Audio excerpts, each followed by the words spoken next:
टंडो मोहम्मद खान में अवामी तहरीक के सरबराह अयाल लतीफ़ पली जो पारां सिंध में लाक़ानूनियत अगवा फुरन धाड़न के वाक़िअनि ख़िलाफ़ टंडो मोहम्मद खान में तरक़ियाती कम न थियण ख़िलाफ़ पंहिंजे हज़ारे कारकुननि सां गॾु टंडो मोहम्मद खान के अयूबिया चौक ते धरणो हयो।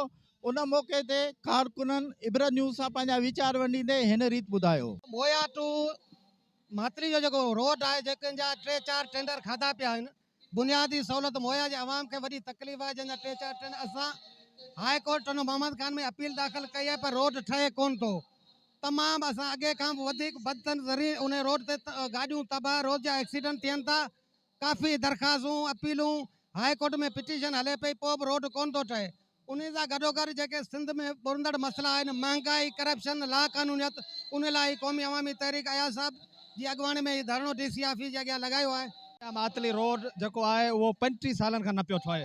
उनमें असां शकील क़ौमी अवामी तहरीक जा अॻुवान शकील ऐं पिटिशनर आहियूं। हाई कोर्ट में जी पिटिशन पई हले पर उन्हनि ते तारीख़ूं पियो हलनि ऐं रोड जो कमु जेको ठेकेदार आहे उहो तारीख़ अचे थी कमु करियो कुझु ऐं पोइ वरी भॼो वञनि। उनजे ख़िलाफ़ असां अॼु अयाल लतीफ़ पली साहिब जी अॻुवाणी में मोया मातली रोड ऐं टंडो मोहम्मद खान में जेके बि तरक़ियाती कम न थी सघिया उन्हनि ख़िलाफ़ ऐं जेको ही क़त्लेआम पियो हले सिंध में महांगाई लाक़ानूनियत इन जे ख़िलाफ़ असां गॾु थिया आहियूं। थोरी देरि में अयाल लतीफ़ पली साहिब जी अॻुवाणी में जेको आहे सो असां हितां DC ऑफिस खां अयूबिया ताईं रैली निकिरंदी अयूबिया ताईं धरणो हयो वेंदो ऐं असां आला अख़्तियारनि खां मुतालबा था करियूं त असांजा जेके जाइज़ मतिलब आहिनि उहे हल करे असां मूं ऐं Dildar Rind Sindh high court circuit court Hyderabad में पिटीशन विधी। उन खां पोइ जॾहिं पिटीशन विधी जॾहिं तारीख़ ईंदी आहे त हीअ ईंदा आहिनि 2-टे ट्रकूं पंहिंजो पत्रनि जो लाइ वरी गुम थी वेंदा आहिनि।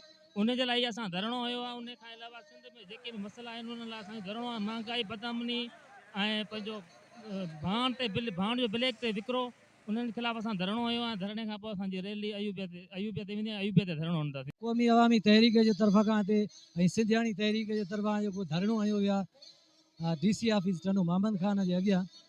इन जो इहो ई मक़सदु आहे त हितां जेका ज़िले टंडो मोहम्मद खान में महांगाई ख़ासि तौर ते भाण मुनाफ़ा खोरनि जे द्वारा ज़ख़ीरा अंदोज़ करणु ऐं ग़रीबनि खे जेको आहे नौकरियूं पैसनि ते ॾियणु मुल्क जा जेके रोड आहिनि तरक़ी।